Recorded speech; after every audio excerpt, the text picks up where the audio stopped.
इस बीच आप लोग भी अपने अपने सवाल तैयार कर लें। ये ध्यान रखेंगे कि मैं यहाँ से सवाल लूंगा, आप लोगों को अपना हाथ ऊपर करना है, अपना नाम बताना है और अधिकतम 3 वाक्यों में अपना सवाल पूरा करना है।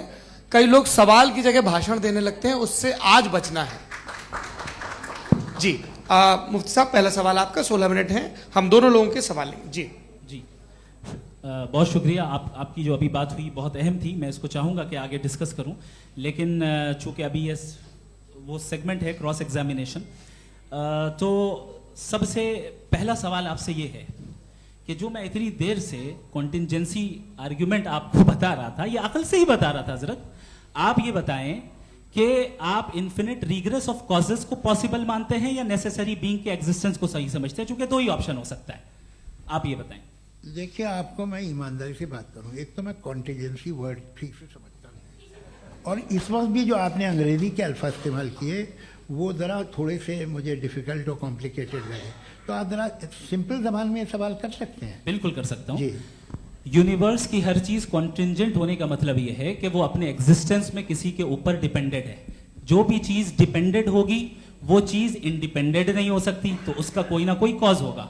तो अब आप क्या समझते हैं कि ये इन्फिनिट रिग्रेस है, यानी कॉज पर कॉज, कॉज पर कॉज, कॉज पर कॉज, और कभी कोई यानी ये एंडलेसली चलता रहा? क्योंकि अगर ऐसा होगा तो हम तो एग्जिस्टेंस में आते ही नहीं। लॉजिकली ये मुत्तफक अलैह चीज है, मुत्तफक अलैह, अग्रीड अपॉन। इस पे हमने एग्री किया था कि मुश्किल शब्द आएगा तो अर्थ बताना पड़ेगा। तो इन्फिनिट रिग्रेस तो पॉसिबल नहीं है, तो कहीं ना कहीं आपको रुकना पड़ेगा ऐसे नेसेसिटी पर। नहीं, कोई जरूरत नहीं रुकने की। किसने कहा आप रुकना पड़ेगा? आप रुकते हैं खुदा पे, आप नहीं रुकते। आप कहते हैं वो हमेशा से, जब उस वक्त से जब वक्त नहीं था। आप कहाँ रुकते हैं कि अब हुआ था वो? आप नहीं कहते। हम क्यों नहीं मान सकते कि यूनिवर्स जो है और बल्कि मल्टीवर्सेस जो है वो हमेशा से हैं, वो बनती है, बिगड़ती है।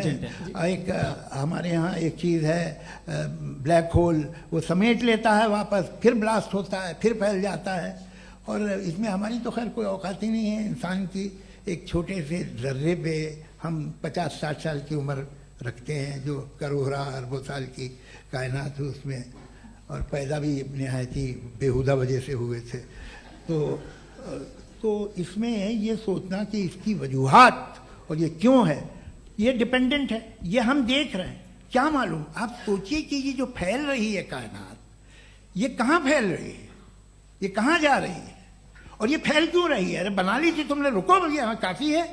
ये फैल क्यों रही है? ये और कौन सी कायनात जिसे मैं दूरबीन से देखता हूँ तो 2 बिलियन लाइट ईयर पे है, उससे मेरा कोई वास्ता ही नहीं है। 2 बिलियन ईयर यानी अगर मैं 80,000 माइल्स पर सेकेंड से चलूं तो 20 करोड़ साल में वहां पहुंच जाऊंगा। इसकी जरूरत क्या थी? ये दुनिया, ये कायनात तो इंसान अशरफुल मखलूकात के लिए बनाई गई ना। तो ये सब ये टर्म समझ में नहीं आया, इसमें कोई खास समझने वाली बात थी भी नहीं। ये जो अल्टीमेट कहा यह जाता है कि ये जो पूरी यूनिवर्स है, ये जो दुनिया है, ये इंसान के लिए बनाई गई। अच्छा, ये सब इंसान के लिए। क्यों साहब, सही है ना? बिल्कुल, लेकिन इसका ये मतलब नहीं कि किसी चीज के पीछे रीजन आपको नहीं पता तो रीजन नहीं है। इसे कहते हैं नहीं, मुझे नहीं पता, लेकिन मेरी जिम्मेदारी नहीं है। वो बिल्कुल सही कहा था उसने, बर्टन रसल ने। आपने उसे मजाक में टाल दिया कि भाई आप एक दावा कर रहे हैं, मैं क्यों कहूं कि ये गलत है दावा? आप प्रूफ कीजिए, मेरे पे जिम्मेदारी ही नहीं है, मैंने थोड़ी कहा है।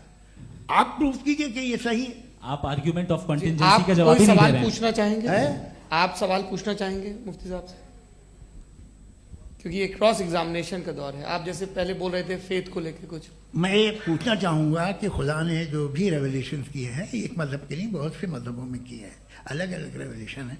कहीं कुछ एक बातें हैं, कॉन्ट्रडिक्शन भी है आपस में, कहीं कुछ आप कर सकते हैं, कहीं कुछ नहीं कर सकते। ऐसा नहीं है कि सबकी कोड ऑफ मॉरल एक है। तो ये किस्सा क्या है? अब आप ये देखिए कि मुझे कभी कभी लगता है कि ये जो फुटबॉल फाइनल होता है, लाखों लोग होते हैं, फिर वो टीवी कवर कर करोड़ों लोग, अगर उसमें खुदा की एक बूमिंग आवाज़ आ जाती, मैं गॉड हूँ, तो सारे लोग अभी सुन लेते और टीवी पे भी सुन लेते, किस्सा खत्म होता। ये इतनी राजदारी क्या है कि तुम सामने कुछ तो सबूत दे दो हमें सॉलिड। ये कह साहब ये यूनिवर्स कैसे बनी, इससे मसला क्या हल होगा? मैं पूछूंगा आपसे खुदा कैसे बना, क्यों नहीं पूछूंगा कैसे बना? बल्कि वो तो कायनात से कहीं ज़्यादा इंटेलिजेंट है, कायनात से कहीं ज़्यादा कॉम्प्लेक्स। जी वो हमेशा से है, आप कहेंगे मैं मान लूँगा। अच्छा दोयम वो कादिर मुतलक, यानी कादिर मुतलक का मतलब ओमनीपोटेंट, वो जो चाहे कर सकता है। आपको नौकरी दिलवा सकता है, आपकी अच्छी जगह शादी करवा सकता है, आपके पड़ोसी का मुकदमा हरवा सकता है, आपको जिता सकता है, सब काम करता है। थोड़ा सा माइक क्लोज जी। वो इस दुनिया को चला कैसे रहा है, ये दुनिया कैसे चल रही है, आपको इस पर हैरत नहीं होती? या क़यामत के बाद कभी एक जस्टिस होगा, जब ये बच्चा मर चुका होगा जिसकी धज्जियाँ उड़ गई बम से, इसको इंसाफ मिलेगा तब। अच्छा अब जवाब दूं? हाँ जी जी। मैं वही इसीलिए आप ही की तरफ।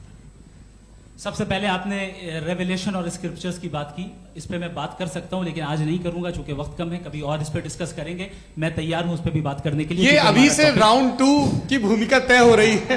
डज गॉड एग्जिस्ट राउंड 2 जी। चूंकि आज गॉड के एग्जिस्टेंस पे बात है तो मैं उसी के रिलेटेड जो है आपके सवालात को एंटरटेन भी करूंगा और मैं भी पूछूंगा।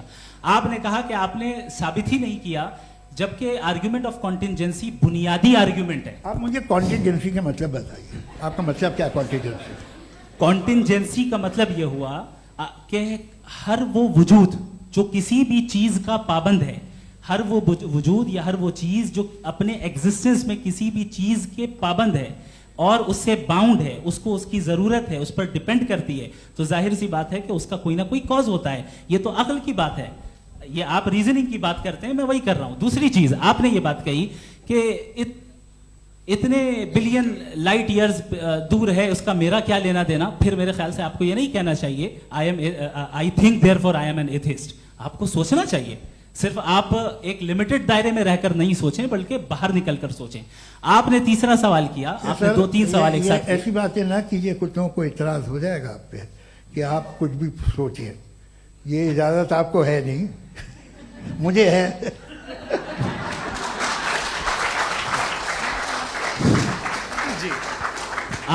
आपने प्रॉब्लम ऑफ इविल के ताल्लुक से सवाल किया और बार बार आप एक लफ्ज रिपीट कर रहे हैं कि ओमनीपोटेंट गॉड है, ऑल पावरफुल गॉड है।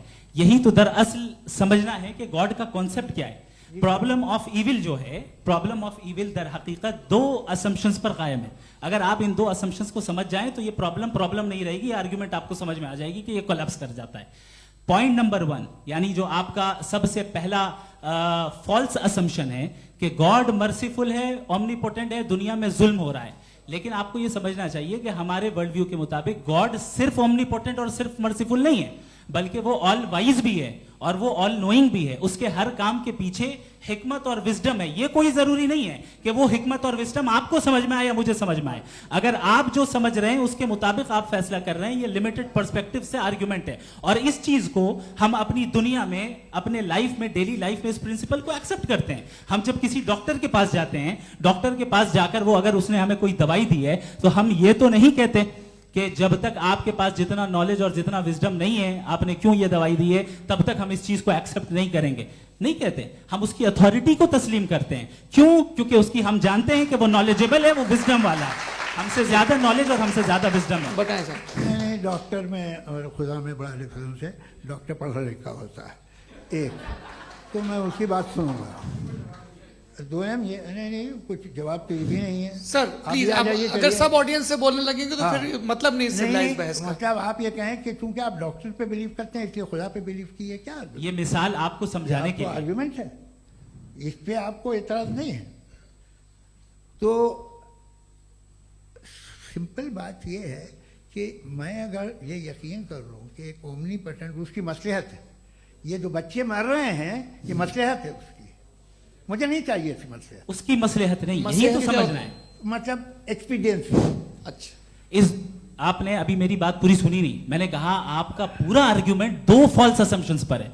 एक फॉल्स असम्पशन मैंने बता दिया, दूसरा फॉल्स असम्पशन ये है कि इस दुनिया में इविल के होने का कोई गुड रीजन नहीं है। जबकि हमारे पास बाज रीजंस मौजूद हैं, हमारे पास बाज वजूहात मौजूद हैं। अगर इस दुनिया में इविल ना हो तो आप गुड को डिफाइन कैसे करेंगे? अगर जुल्म ना हो आप इंसाफ को समझेंगे कैसे? अगर तारीकी ना हो तो आप लाइट को समझेंगे कैसे?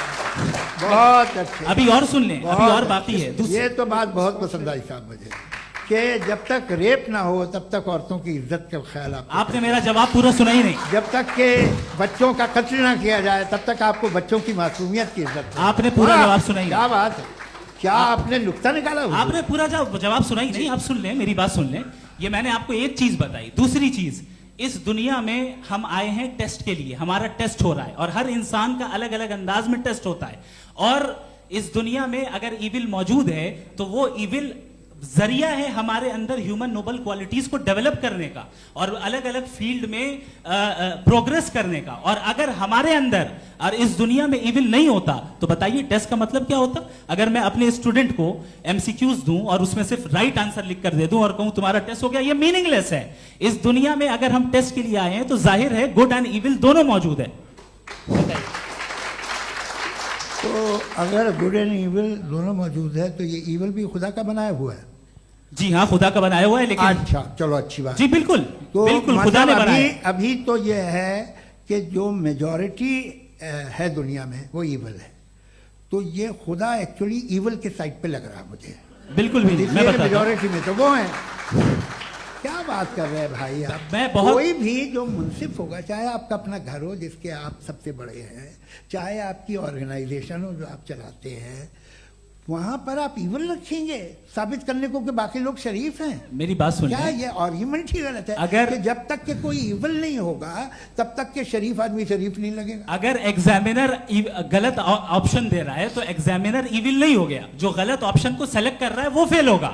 क्रिएटर ने इविल को बनाया है लेकिन वो इविल नहीं है। अच्छा सुनिए मेरी बात, हाँ। Let me complete sir. जी जी। क्रिएटर ने इविल को बनाया है टेस्ट के लिए, वो इविल नहीं है। इविल वो होगा जो उसे इख्तियार करेगा।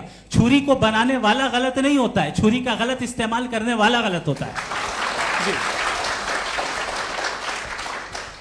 रेप को कैसे गलत इस्तेमाल करते हैं? रेप इंसान के फ्री विल का नतीजा है।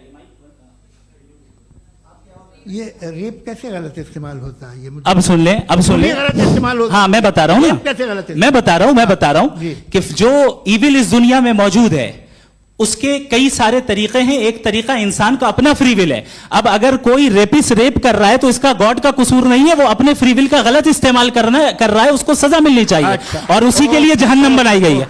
ये फ्री विल का भी बड़ा चक्कर। आप जब कोई बुरा काम करते हैं या कोई बुराई होती है तो ये कहा जाता है कि ये फ्री विल है। 7 billion free wills are moving on this planet. 7 billion free will. और एक आदमी अपनी फ्री विल से मुझे कत्ल कर दे तो मैं खुदा की मर्जी से मरा हूं कि इसकी फ्री विल की वजह से? मेरी मौत खुदा के हाथ है या ये फ्री विल वाले के हाथ है?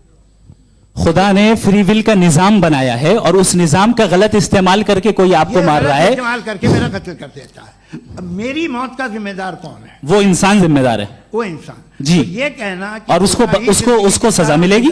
तो अब आप आगे चलिए कि ये तय करना कि अल्लाह ही या खुदा, सॉरी अल्लाह ने, खुदा ही जिंदगी देता है, खुदा ही मौत देता है, ये गलत है। बिल्कुल गलत नहीं है। हाँ, नहीं, निजाम उसी ने बनाया फ्री विल का, निजाम मौत और हयात का उसी ने बनाया। You are contradicting yourself.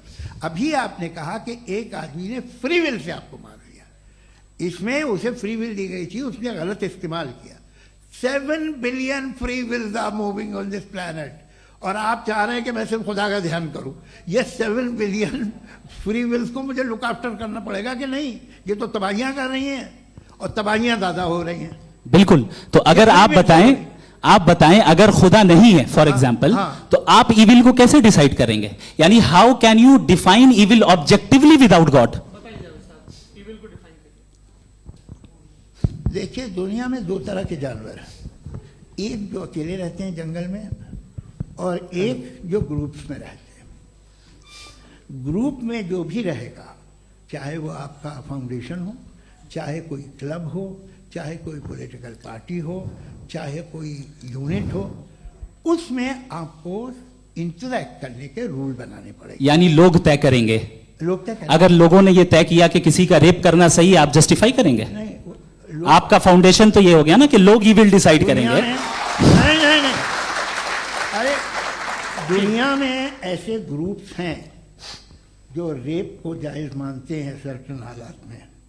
मैं डिटेल में नहीं जानूंगा, आप भी जानते हैं। ये जो आईसिस वाले थे इन्होंने क्या किया था, तो उन्होंने क्या किया उसका खुदा से कोई ताल्लुक नहीं है सर। मैंने सिंपल सवाल किया कि ईविल को आप डिफाइन करते चलिए, कैसे चलिए, हैं? आइए वापस आइए। जी, आप साथ में तभी रह सकते हैं जब कुछ आप ऐसे उसूल डेवलप करें जिसमें हर एक का बेसिक तहफ़्फ़ुज़, हर एक का बेसिक राइट हो और हर एक को कोई आराम मिले। यही तरीक़ा है किसी भी ऑर्गेनाइजेशन जिसमें एक से ज़्यादा लोग हैं और वो ऐसे चलती है ज़िंदगी। उसमें अगर आप गड़बड़ करेंगे तो तबाही होगी, नुकसान होगा, बर्बादियाँ आएंगी। और अगर उसमें आप घर ले लीजिए ना, एक हस्बैंड है, एक वाइफ है, बच्चे हैं, वालदा भी हैं, 2 बहनें भी हैं, एक भाई भी है। अब इसमें कोई निज़ाम आपको चाहिए साथ में रहने का, और एक दूसरे पे भरोसा रहे, एक दूसरे के बहीख्वाह हों, एक दूसरे की मदद करें, ऐसी जिंदगी। सर आपकी बात आ गई। आप ये कह रहे हैं कि लोग डिसाइड करेंगे क्या सही है क्या गलत है, यही है? मेजॉरिटी डिसाइड करेगी क्या सही है क्या गलत है? अरे भाई बिल्कुल। मेजॉरिटी अगर ये कहे कि नाजी जर्मनी के साथ जिस तरह मेजॉरिटी थी कि जेनोसाइड करना सही है, आप जस्टिफाई करेंगे? उस वक्त आपका ये सवाल सिर्फ उसके बाद क्लोजिंग। हाँ, उस वक्त प्लेनेट पे जो लोग थे हाँ। उनमें कितने लोग हिटलर को सही समझते? अच्छा, प्लेनेट की मेजॉरिटी तय करेगी, सोसाइटी की नहीं। प्लेनेट की मेजॉरिटी गॉड के एग्जिस्टेंस को सही मानती है, आप क्यों नहीं मानते? ये हेलो ये क्रॉस क्वेश्चन का राउंड यहाँ पर समाप्त होता है। और ये बड़ा अच्छा है कि इस तरह से फ्रेगमेंट कर दिया गया है ताकि जो मरकरी ऊपर जा रहा है नीचे जवाब आ दे जाए। दूं। जी, प्लेनेट की ज़्यादातर मेजॉरिटी कुछ दूसरे मजहबों के खुदा को मानती है। आप उन्हें क्यों नहीं, आप तो मेजॉरिटी की बात कर रहे अच्छा, हैं। ये मैं भी क्लोजिंग majority की बात- आप ये कह रहे हैं इविल और गुड को डिसाइड मेजॉरिटी करेगी। मेजॉरिटी जो कर दे वो सही हो जाएगा। अरे क्लोजिंग इसको जैसा आप ही लोगों ने तय किया है उसी फॉर्मेट को फॉलो कर लेते हैं। हाँ। भाई मैंने तो भले लोगों पे एतबार किया और तब मॉडरेशन तय किया। जी, आपके पास 5 मिनट का वक्त है, क्लोजिंग आर्ग्यूमेंट है, उसके बाद हम ऑडियंस से क्वेश्चन आंसर लेंगे जावेद साहब की क्लोजिंग आर्ग्यूमेंट के बाद। Okay, time start. बहुत शुक्रिया जी। हमारा जो टॉपिक है डज गॉड एग्जिस्ट, मैं इस पे इतने एकेडमिक तैयारी करके आया था। मुझे था कि मैंने सोचा था कि कई सारे मैं आर्ग्यूमेंट्स दूंगा, लेकिन वक्त की भी किल्लत और जावेद साहब बार बार इधर उधर चले जा रहे थे तो उसको भी थोड़ा एंटरटेन करना पड़ गया। डज गॉड एग्जिस्ट पे मैं एक ही आर्ग्यूमेंट दे पाया। आर्ग्यूमेंट्स बहुत हैं और डेफिनेटिव आर्ग्यूमेंट्स हैं, और मेरे आर्ग्यूमेंट को किसी एक राउंड में भी इन्होंने एंटरटेन नहीं किया और रेफ्यूट नहीं किया। एक राउंड में भी नहीं, एक राउंड में भी नहीं। कौन सा? और ना ही अभी आपका क्लोजिंग आर्ग्यूमेंट आएगा नहीं, वो उसमें। बता देना। Argument of contingency sir. अरे मैं आपसे कई बार कह चुका हूँ कंटीजेंसी का मतलब अब मैं कैसे समझाऊं प्लीज, आपको? और आपस में हाँ, आप और प्लीज, कितने प्लीज, आसानी से समझाऊं मैं? मुझे तो नहीं समझ में आ रहा है। बस आप अपनी- आर्ग्यूमेंट ऑफ कंटीजेंसी उर्दू में बोल सकते हैं। हाँ, आप अपनी बात पूरी कर लें जी। आखिरी 4 मिनट। दूसरी चीज, just a minute please ma'am, can I talk? दूसरी चीज ये है कि आपने एक तो इसका जवाब नहीं दिया, दूसरा आपने गॉड के ना होने पर कोई डेफिनेटिव आर्ग्यूमेंट नहीं दिया। सिर्फ मजहब पे बात कर रहे हैं आप। मजहब तो आज हमारा टॉपिक ही नहीं था। आज तो हमारा टॉपिक हो, आप मजहब से ले लेकर आईएस तक चले गए। भाई हमारा क्या ताल्लुक है उससे? We condemn them. और उसका गॉड से क्या ताल्लुक है? अगर कोई गलत काम कर रहा है, किसी ने किसी को कत्ल किया, किसी ने किसी का रेप किया, उसको सजा मिलनी चाहिए। और आपके पास कोई भी rational strong foundation of morality नहीं है। आपने कहा कि मेजॉरिटी तय करेगी सोसाइटी की, वो सही होगा। मैंने कहा हिटलर को फिर आप सही कहेंगे? नहीं, प्लैनेट की सोसाइटी की मेजॉरिटी तय करेगी। तो प्लैनेट की मेजॉरिटी गॉड के एग्जिस्टेंस को मानती है, आप कह रहे हैं ये रिलीजियस है। तो यानी आपके पास कोई स्ट्रॉन्ग फाउंडेशन नहीं है ऑब्जेक्टिव मोरालिटी का। ऑब्जेक्टिव मोरालिटी का अगर कोई फाउंडेशन है तो वो सिर्फ गॉड है, गॉड है, गॉड है। Thank you.